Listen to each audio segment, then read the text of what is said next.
সম্মানিত কান্দিয়াবাসী ভাই ও বোনেরা, আসসালামু আলাইকুম ওয়া রাহমাতুল্লাহি ওয়া বারাকাতুহু।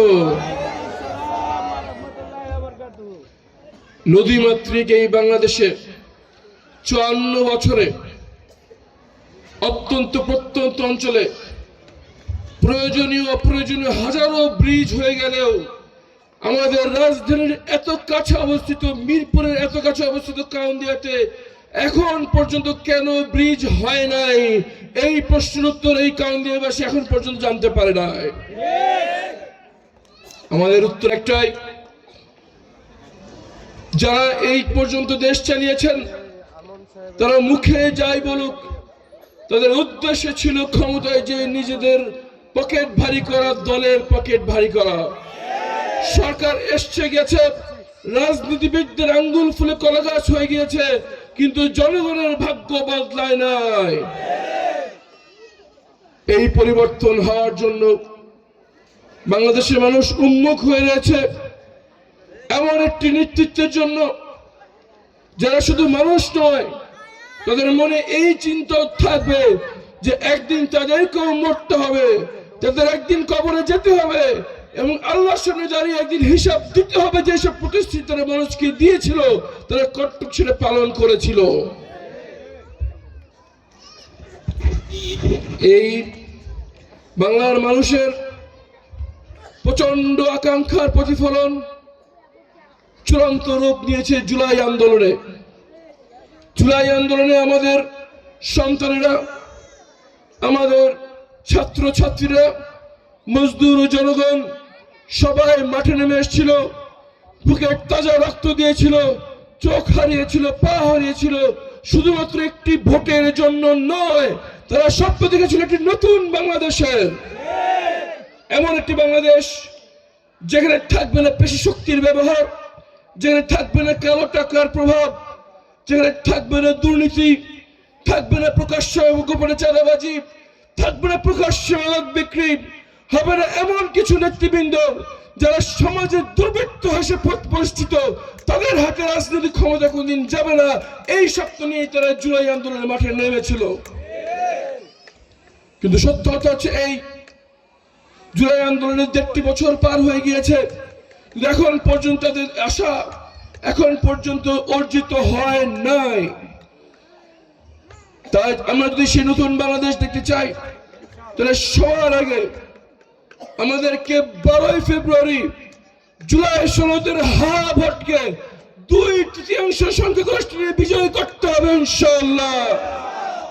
যদি জুলাই সনদ আইনি ভিত্তি পায়, সাংবিধানিক কাঠামো পায়, তাহলে একটি আইনি ভিত্তি তৈরি হবে, জবাবদিহিতার সৃষ্টি হবে, ক্ষমতার ভারসাম্য তৈরি হবে, তৃণমূল থেকে উচ্চ পর্যন্ত মানুষের সমান এবং আনুপাতিক প্রতিনিধিত্বের ব্যবস্থা, এবং শেষ হবে কিছু কয়েক গোষ্ঠী, কয়েক ব্যক্তি এবং পরিবারের এই রাজতন্ত্রকে জিম্মি করে থাকার ব্যবস্থা। কিন্তু ভাইরা আমার, শুধু আইন কোনোদিন বাস্তবায়িত হবে না, আইন আমাদের কোনো আলোর মুখ দেখাবে না, যদি এই আইন বাস্তবায়ন করার জন্য আমরা সৎ ও যোগ্য নেতৃত্ব নির্বাচিত করতে না পারি। যদি এই জুলাই সনদের আক্ষরিক বাস্তবায়ন আমরা চাই, তাহলে ইনশাআল্লাহ 12 ফেব্রুয়ারি ঢাকা 14 আসনে দাঁড়িপাল্লাকে এক ভূমিধস বিজয় অর্জন করতে হবে। শুধু ঢাকা 14 নয়, সারা বাংলাদেশে 11 দলীয় সমর্থিত ঐক্যবদ্ধ প্রার্থীদেরকে ইনশাআল্লাহ যদি নির্বিঘ্নে এবং অবাধে ভোট সম্পূর্ণ হতে পারে, তাহলে সারা বাংলাদেশে 11 দলীয় জোট প্রার্থীদের জন্য একটি ভোট বিপ্লব অপেক্ষা করছে ইনশাআল্লাহ। যখন আমাদের এই দায়িত্ব আসলো যে আমাদের জনগণের প্রতিনিধি আমাদের করতে হবে, আমরা প্রায় 8 মাস আগে নির্বাচনী প্রচারণা শুরু করেছি। জনগণের কাছে যে আমরা বলেছি আমরা কোনো রাজনৈতিক বয়ান দিব না, আমরা আমাদের কথা দিয়ে আপনাদেরকে শুনতে বাধ্য করব না, আমরা আপনাদের কাছে এসেছি আপনাদের কথা শোনার জন্য। আমরা শিল্পপতির সাথে দেখা করেছি, ব্যবসায়ীদের সাথে দেখা করেছি, পেশাজীবীদের সাথে দেখা করেছি, খেটে খাওয়া মানুষদের সাথে দেখা করেছি, সবার বক্তব্য একটাই, তারা পরিবর্তন চান।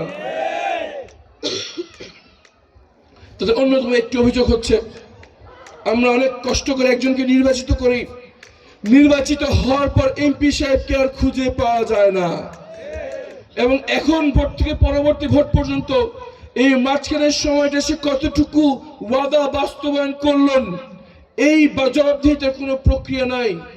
এজন্য আমাদের প্রথম নির্বাচনী ওয়াদা, প্রত্যেক 6 মাস পর পর সরকার থেকে কত বরাদ্দ আসলো এবং সেটা কোন খাতে ব্যয় হলো সেই হিসাব আমরা জনসম্মুখে পেশ করবো ইনশাআল্লাহ। দ্বিতীয়ত, প্রত্যেক 6 মাস পর পর আমরা একটি গণশুনানি অনুষ্ঠিত করব, যেখানে জনগণের প্রতিনিধি, নির্বাচিত প্রতিনিধি জনগণের সামনে যে হাজির করবেন, সেই অনুষ্ঠান সবার জন্য উন্মুক্ত থাকবে এবং সবাই এসে সেখানে প্রতিনিধিকে প্রশ্ন করবেন এবং প্রতিনিধি উত্তর দিতে বাধ্য থাকবেন ইনশাআল্লাহ।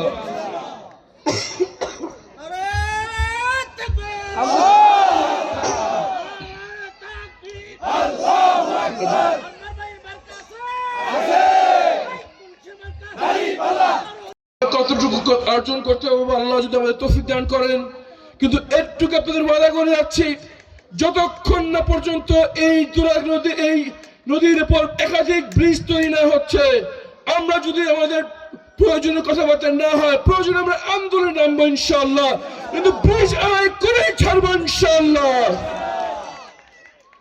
যদি এখানে সরাসরি যোগাযোগ স্থাপন হয়, সড়ক যোগাযোগ স্থাপিত হয়, এখানে কলকারখানা গড়ে উঠবে, শিক্ষা প্রতিষ্ঠান গড়ে উঠবে, হাসপাতাল গড়ে উঠবে, এবং নদীর ওই পাশে মিরপুর, দারুসালাম, শাহরিয়ার যে ঘনবসতি, তাদের উপর চাপ কমবে ইনশাআল্লাহ। শুধু কারণ নিয়ে নয়, আমাদের বড় গ্রামের অর্থনৈতিক চেহারা বদলে যাবে ইনশাআল্লাহ।